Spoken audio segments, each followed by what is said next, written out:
بصوا كده يا جماعه، النهارده احنا بنعمل النهارده فاصوليا بيضه. نجيب البصلايه احمرها. بصوا كده يا جماعه، بصوا خلاص هي بدات تتحمر اهي. انا معليه النار عشان ايه، عندي ده قرن فلفل حامي قطعه كده اهو احمر. انت بقى حابه تحطي لها رومي حطي، تبقى جميله قوي قوي مع الفاصوليا، تدي طعم وريحه ولون كمان. اللون الاحمر ده برضه بيبقى حلو قوي مع الفاصوليا. بص عندي دي طماطم ضربها مع توم، 3-4 فصوص توم كده اهو، عشان يعني مش هحط توم هنا، هي كده كده الطماطم فيها توم. وعندي الفاصوليا اهي مغسوله ومسلوقه ومجهزاها ومصفياها تمام. وعندي الحله اللي انا ايه هعمل فيها الرز بقى.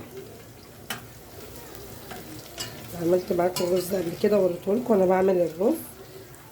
بحبش الرز فيه شعريه كتير، يعني لو كوبايه رز بحط على جنب قصادها نصها شعريه، نص كوبايه شعريه ومرقه وملح وفلفل. بص كده خلاص بدأت هي خلاص تاخد اللون بتاعنا.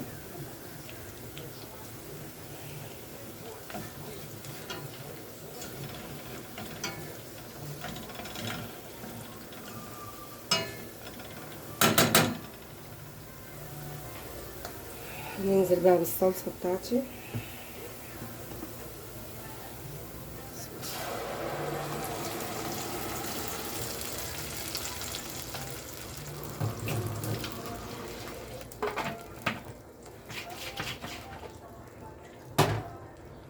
كده نتبل بقى.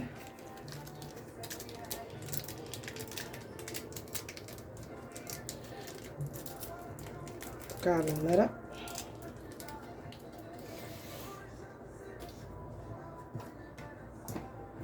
ملح. انا كنت حاطه طبعا شويه ملح مع البصل، ناخد بالنا. نحط بقى ايه، مش هنحط ملح كتير قوي عشان ايه متطلعش حادقه معانا. فلفل اسود ومعلقه صغيره بابريكا بس كده. غلوه والتانيه ايه، وهنزل ايه عليها الايه الفاصوليا بتاعتي اهو. نحط شويه شطه حمرا كمان. الشطه مفيده للقلب يا جماعه، ساعات انا ما عرفت وانا ايه معظم اكلي بحط له شطه، مش هنكتر يعني. بصوا كده، اللي مش حابب خلاص، الناس اللي ما بتحبش الشطه. انا ما كنتش بحبها قوي يعني، بس ايه عرفت ان هي مفيده وبقيت يعني اتعودت عليها تمام. هغطي بقى وايه، ولما تاخد غلوه والتانيه في التالته ايه هنزل الفاصوليا. بصوا يا جماعه الفاصوليا بتاعتنا واحنا حاطينها خلاص اهو. بصوا تمام خلاص كده غلوتين والتالتة والتلات غلوات، وبعد كده ايه سقطتها عشان انا مسويها عشان ما تتريش. بس لازم اسيبها ايه تاخد وتشرب من الصلصة بتاعتنا تمام. نغطي بقى عليها ايه وشوية كده يعني نعمل مع بعض الرز. بصوا كده يا جماعة نعمل مع بعض الرز بقى. بصوا انا حطيت معلقة سمنة وشوية زيت وورقتين لورا.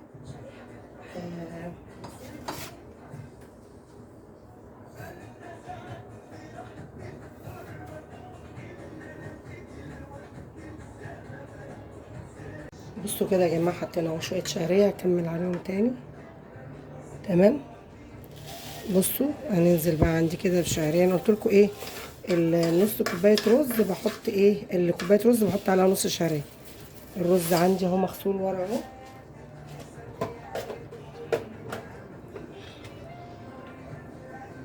نعمل النار شويه تمام.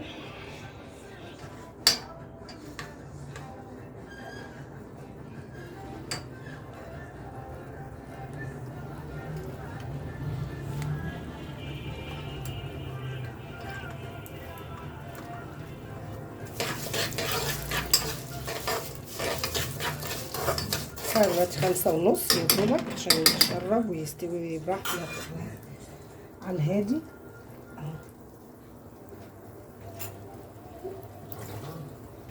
الرز ده عندي اهو مغسول منقوع وبيتنقع، ما بيبقاش ننشف ولا حاجة يا جماعة، بالعكس الرزاية الحباية بتزيد والرز بيزيد ويبقى أحلى. تمام. بصوا هتخش على تحمير كده، هروح عاملة ايه بقى، هروح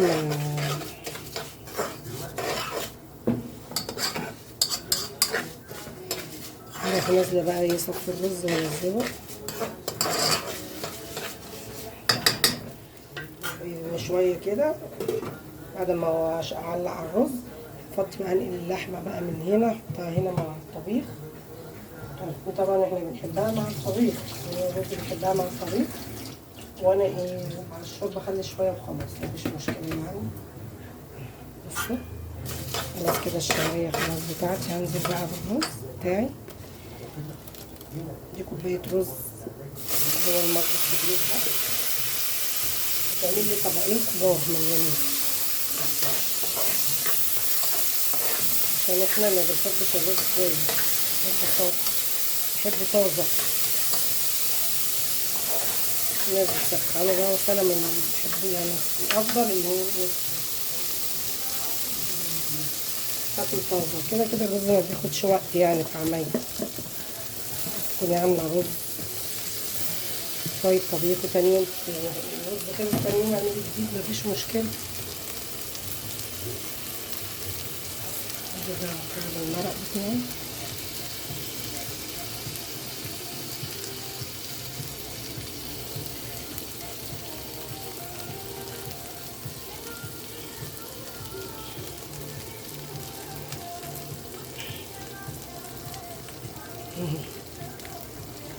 احنا بنفضيها كده نفركها. تمام.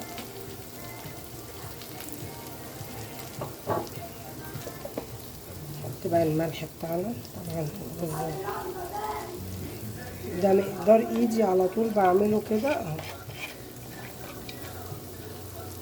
فلفل اسود. تمام. نقلب بقى التقليبه حلوه وننزل بقى بالميه بتاعتي.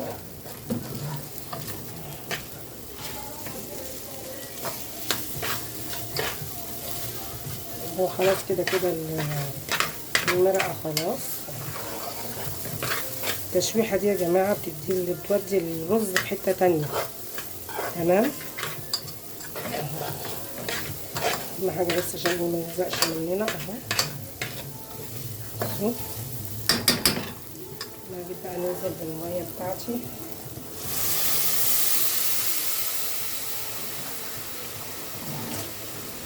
الرزاية دي رفيعة يعني مش بتشرب ميه كتير. ما بتغطش الرز، الرزاية بتبقى ايه بتشرب ميه، بتغطش الرز وتزودي شويه. اما دي لا، شويه صغننين عشان الرز يا دوبك يتغطى بيتغطي. بس بق كده صغير في كوبايه بس، هو كده مش محتاج بقى اي حاجه. يعني ايه يتشرب واغطي عليه اول ما يتشرب اهو. بصوا يا جماعه اللحمه اهي، نقلها بقى هنا كده عشان ايه هنعمل الشوربه دي برضو، هخليها تاخد غلوه. تمام. وهغليها تاني لاني بردت، واخلي بقى ايه الفاصوليا تاخد ايه غلوه مع اللحمه عشان تتشرب منها اهو. استوت طبعا عندي. بس مثلا حته او اتنين كده في الشوربه، انا بحبها كده.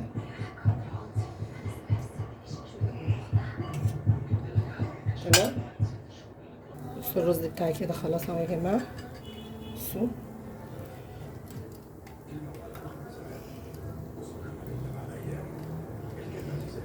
بصوا خلاص بقى، انا كده هطفي عليه، طفي عليه وخلاص استوى اهو. يعني حاجه بسيطه خالص يعني ايه، واخده الفلفل جميل. طبعا البخار بقى ايه يكون بقى تمام.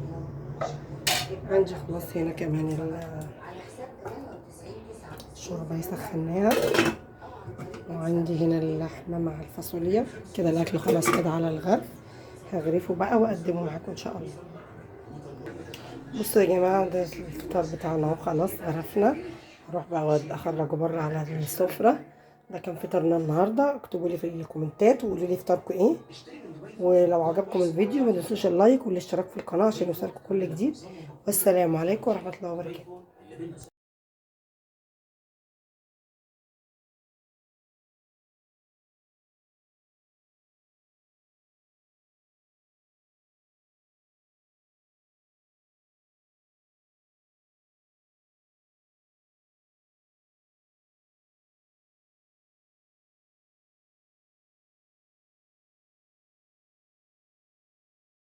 بصوا كده يا جماعة، النهاردة احنا بنعمل النهاردة فاصوليا بيضة.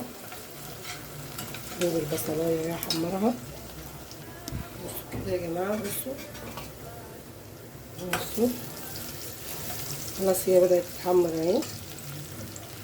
انا معليه النار عشان ايه، عندي ده قرن فلفل حامي قطعه كده اهو احمر.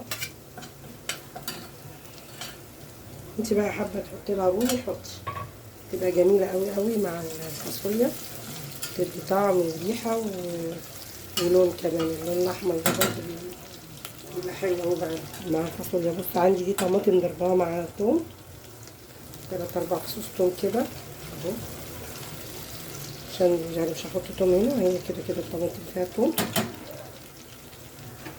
عندي الفاصوليا اهي مغسوله ومسلوقه ومجهزاها ومصفياها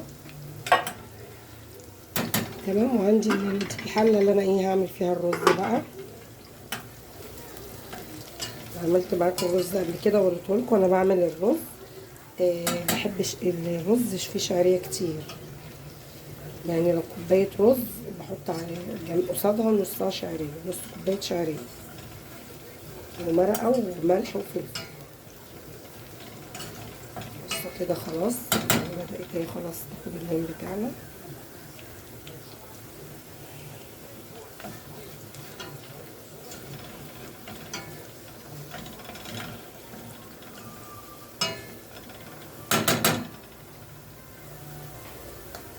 ننزل بقى بالصلصة بتاعتي.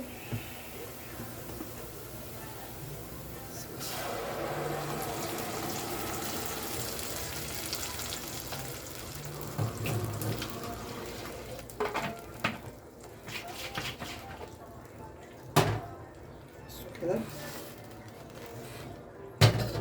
نتبل بقى.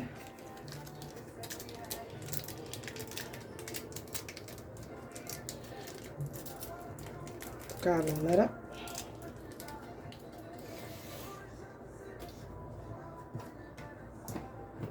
ملح. انا كنت حاطه طبعا شويه ملح مع البصل، ناخد بالنا. نحط بقى ايه، مش هنحط ملح كتير قوي عشان ايه ميطلعش حادقه معانا. فلفل اسود ومعلقه صغيره بابريكا بس كده. غلوه والتانية ايه، وهنزل ايه عليها الايه الفاصوليا بتاعتي اهو. نحط شويه شطه حمرا كمان. الشطه مفيده للقلب يا جماعه، ساعات انا ما عرفت وانا ايه معظم اكلي بحط له شطه، مش هنكتر يعني. بصوا كده، اللي مش حابب خلاص، الناس اللي ما بتحبش الشطه. انا ما كنتش بحبها قوي يعني، بس ايه عرفت ان هي مفيده وبقيت يعني اتعودت عليها تمام. هغطي بقى وايه، ولما تاخد غلوه والتانيه في التالته ايه هنزل الفاصوليا. بصوا يا جماعه الفاصوليا بتاعتنا واحنا حطيناها خلاص اهو. بصوا تمام، خلاص كده غلوتين والتالتة والتلات غلوات، وبعد كده ايه سقطها عشان انا مسويها عشان ما تتريش. بس لازم اسيبها ايه تاخد وتشرب من الصلصة بتاعتنا تمام. نغطي بقى عليها ايه وشوية كده يعني نعمل مع بعض الرز. بصوا كده يا جماعة نعمل مع بعض الرز بقى. بصوا انا حطيت معلقه سمنه وشويه زيت وورقتين لورا. آه،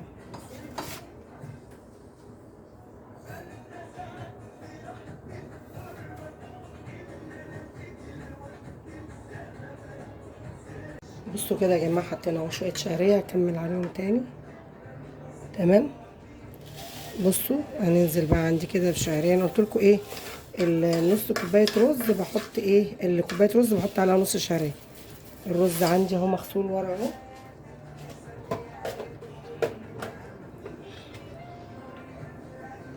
نقلب النار شويه. تمام.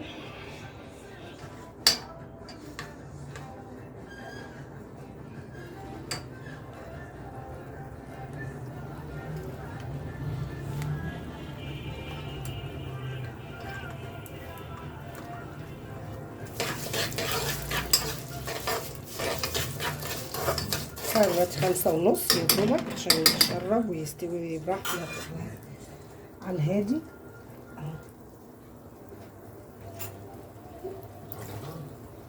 الرز ده عندي اهو مغسول منقوع وبيتنقع، ما بيبقاش ننشف ولا حاجة يا جماعة.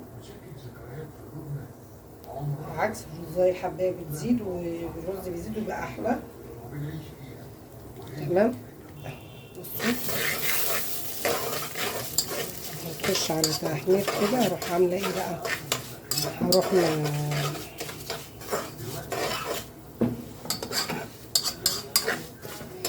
هروح نازلة بقى يصفي الرز وانزله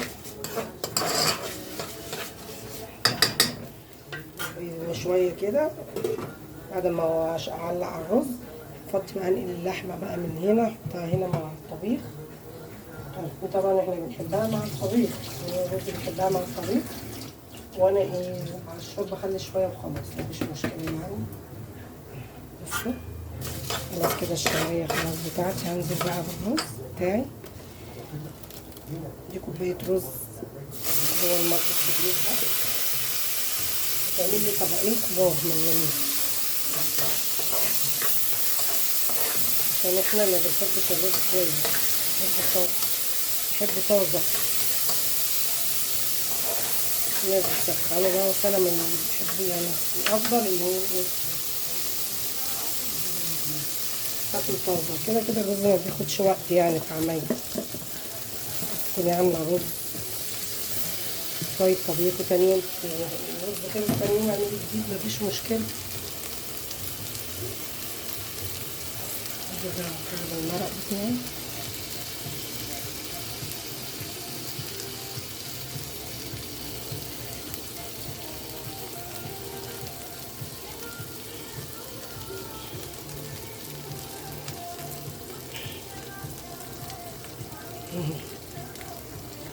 احنا بنفضيها كده نفركها.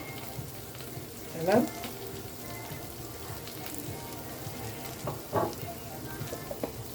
نحط بقى الملح بتاعنا. طبعا الرز ده مقدار ايدي على طول بعمله كده اهو. فلفل اسود. تمام. اقلب بقى التقليبه حلوه وننزل بقى بالميه بتاعتي.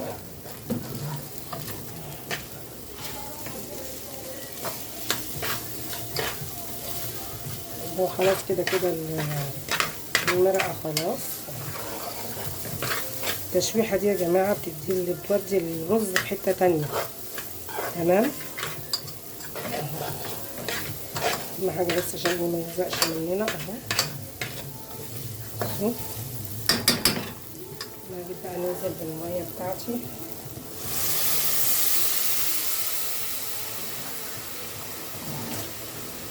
الرزاية دي رفيعة يعني مش بتشرب ميه كتير. وبغطي الرز. الرزاية بتبقى ايه، بتشرب ميه، بتغطي الرز وتزودي شويه. اما دي شويه صغننين عشان الرز يا دوبك يتغطى بنغطي. بس بق كده صغير في كوبايه بس. هو كده مش محتاج بقى اي حاجه يعني. ايه، تشرب واوطي عليه اول ما يتشرب اهو.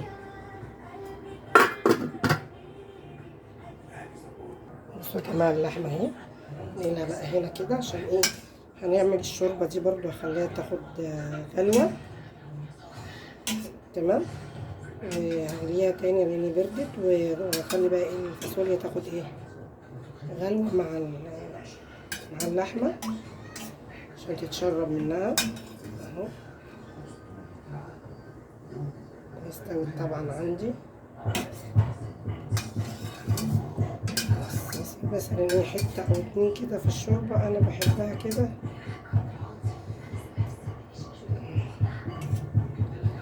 تمام. بصوا الرز بتاعي كده خلاص اهو يا جماعه. بصوا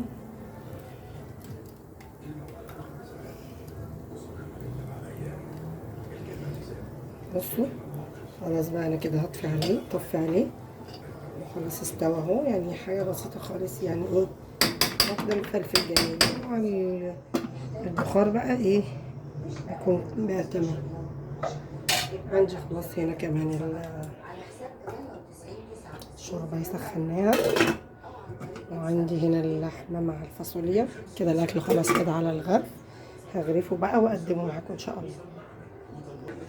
بصوا يا جماعه، ده الفطار بتاعنا اهو خلاص غرفنا. هروح بقى اخرجه بره على السفره. ده كان فطارنا النهارده. اكتبوا لي في الكومنتات وقولوا لي فطاركم ايه، ولو عجبكم الفيديو ما تنسوش اللايك والاشتراك في القناه عشان يوصلكم كل جديد. والسلام عليكم ورحمه الله وبركاته.